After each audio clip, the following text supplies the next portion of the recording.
تسبیح ہوں.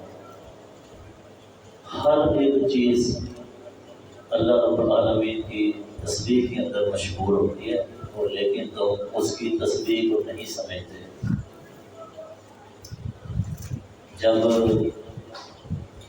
انسان جو کہ اشرف المخلوقات ہے، سب مخلوقات سے افضل اللہ نے اس کو پیدا فرمایا ہے، تو جب باقی سارے مخلوقات اللہ کی تسبیح کے اندر مشغول ہیں تو پھر اشرف المخلوقات انسان اپنے رب کی تسبیح کے اندر کیوں نہ مشغول ہو.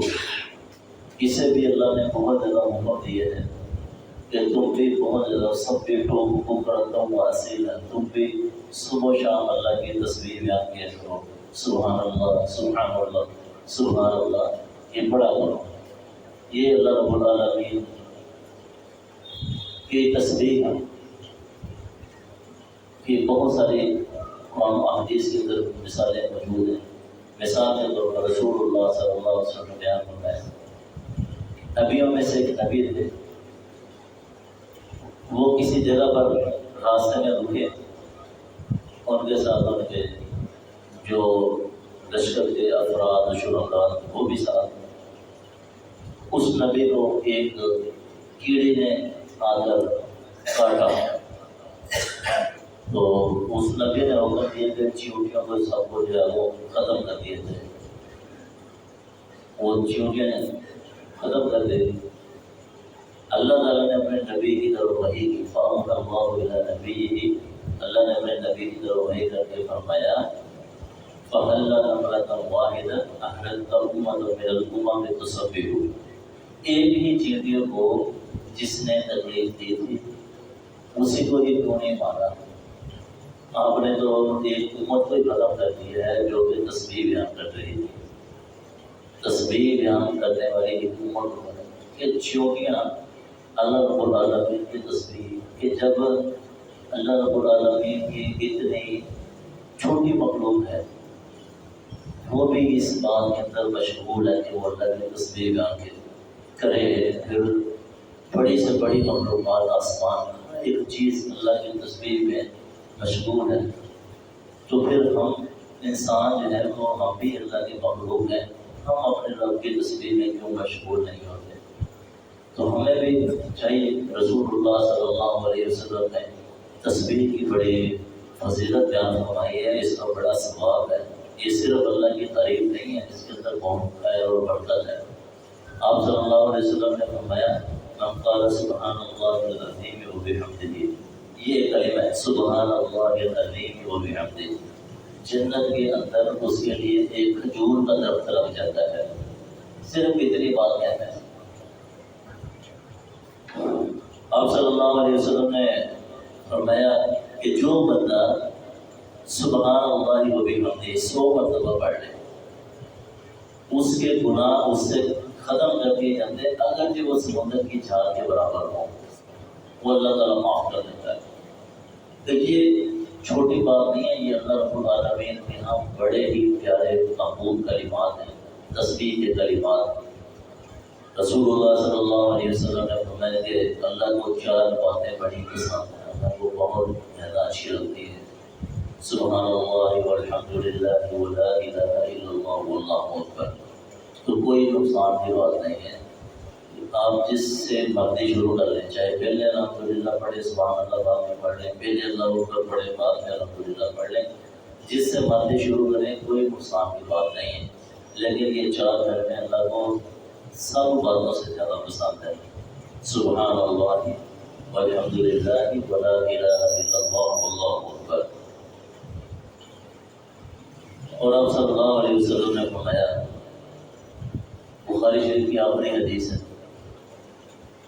فرمایا کہ 2 کلمے ہیں اللہ رب العالمین کو بڑے ہی پیارے، کلمتان حبیبتان الی الرحمن، اللہ کو بڑے پسند ہیں، زبان کے اوپر بڑے ہلکے ہیں، اور جب ترازو میں اعمال رکھے جائیں تو یہ وہ لمحہ ہے کہ جس کے اندر بڑی ہی مشکل ہے انسان کے لیے. ایک بڑا ہی اہم فیصلہ ہونا ہے کہ جب اس کے اعمال ترازو میں رکھا جاتا ہے. اب دیکھیں کہ وہ نیچے چگتے ہیں نیکی والے عمل جس کے بھاری ہو گئے، پون ثقل موازین ہو، جس کے نیکی والے پلڑے بھاری ہو گئے، اچھے اعمال والے پلڑے بھاری ہو گئے، گناہ والے کم ہو گئے، تو فہو فی عیشۃ راضیہ، وہ ایک بڑی ہی پسندیدہ زندگی میں جائے گا.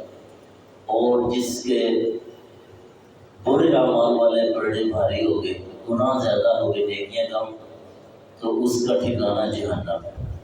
یہ بڑا ہی الوزن یومئذ الحق، اللہ فرماتا ہے کہ قیامت والے دن وزن کرنا یہ برحق ہے، اس میں کوئی شک نہیں. سورہ پاک کی آیت ہے.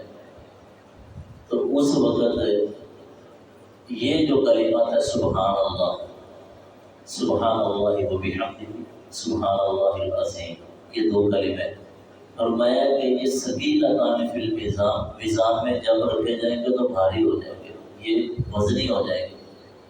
تو ان کلمات کا بڑا وزن ہے. اللہ کے تسبیح کے کلمات سبحان اللہ و بحمدہ، سبحان اللہ العظیم، یہ اللہ کو بڑے ہی پیارے ہیں، زبان پر ہلکے ہیں، میزان میں قیامت کے دن بھاری ہو جائیں گے. تو وہ دو کلمے کون سے ہیں؟ سبحان اللہ و بحمدہ، سبحان اللہ العظیم. یہ بخاری شریف کی آخری حدیث ہے. اور بھی بہت سارے اس کے فضائل ہیں کہ جو قرآن و حدیث کے اندر موجود ہیں. تو میرے محترم عزیز بھائیو، اللہ رب العالمین کی تسبیح کا سبحان اللہ حین تمسون و حین تصبحون، کسی جگہ پر جو ہے وہ کی کیا الفاظ ہیں، کس جگہ پر کیا الفاظ ہیں. ایک جو ہے وہ ایسے بھی مقامات اس طرح کے بھی ہیں کہ جس میں نبی صلی اللہ علیہ وسلم کو خطاب کیا، سب بھی اس ربک الاعلیٰ، تسبیح بھی اگر اپنے رب کے نام کی جو کہ سب سے بلند ہے. اور سورۃ النصر میں فسبح بحمد ربک واستغفر انہ کان توابا، تسبیح بھی اگر اپنے رب کی حمد کے ساتھ اور استغفار کرتا ہے، بے شک وہ بڑا ہی توبہ کرنے والا ہے. تو رسول اللہ صلی اللہ علیہ وسلم کے اوپر جب اللہ نے یہ فرمایا اور وہ حکم دیا کہ اپنے رب کی حمد کے ساتھ تسبیح بیان کرو، تو حدیث میں آتا ہے کہ آپ صلی اللہ علیہ وسلم اس کے بعد پھر اپنے رکوع اور سجود میں یہی پڑھتے تھے، سبحانک اللہم ربنا و بحمدک اللہم اغفر لی. یہ والی جو دعا رکوع اور سجدے میں پڑھتے ہیں کہ اس کے اندر اللہ کی تسبیح اور استغفار ہے. تو آپ صلی اللہ علیہ وسلم یہی نماز پڑھتے تھے یہاں تک کہ دنیا سے چلے گئے کہ اللہ نے آپ کو حکم دیا کہ اللہ کی نام کی تسبیح بیان کرو. تو آپ نے کوئی رکوع کوئی سجدہ ایسا نہیں تھا کہ جس میں اللہ کی، ویسے بھی جو ہم پڑھتے ہیں نا رکوع اور سجدے میں دعا پڑھتے ہیں سبحان ربی العظیم، سبحان ربی الاعلیٰ. یہ رکوع اور سجدہ یہ اللہ کی انتہائی تعظیم کے لیے یہ دو عبادات ہیں جو اللہ کے سوا کسی کو لائق نہیں ہے. تو ان کے اندر بھی دیکھیں جو ذکر ہے اس مقامات پر وہ بھی اللہ کی تسبیح بیان کرتے ہیں کہ ہم سبحان ربی العظیم، پاک ہے میرا رب جو کہ بڑا عظمت والا ہے، سبحان ربی الاعلیٰ، پاک ہے میرا رب جو کہ سب سے بلند ہے. تو یہ بھی کلمات اللہ کی تسبیح کے ہیں اور رکوع اور سجدے میں پڑھے جاتے ہیں. نماز کا آغاز بھی سبحان اللہم و بحمدک و تبارک اسمک، وہ بھی اللہ کی تسبیح کے ساتھ ہے.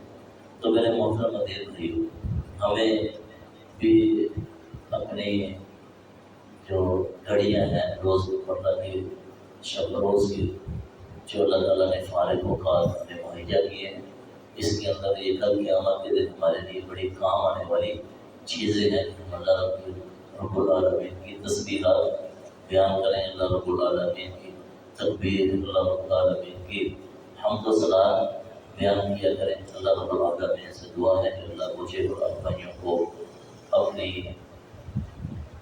مصروفیت کی گھڑیوں کے اندر اپنے تسبیحات کرنے کا اللہ تعالیٰ ہمیں موقع دے. اللہ رب العالمین ہمیں توفیق عطا فرمائے. سبحان ربک رب العزت عما یصفون وسلام علی المرسلین والحمد للہ رب العالمین وصلی اللہ علی نبی محمد وعلی آلہ وصحبہ اجمعین.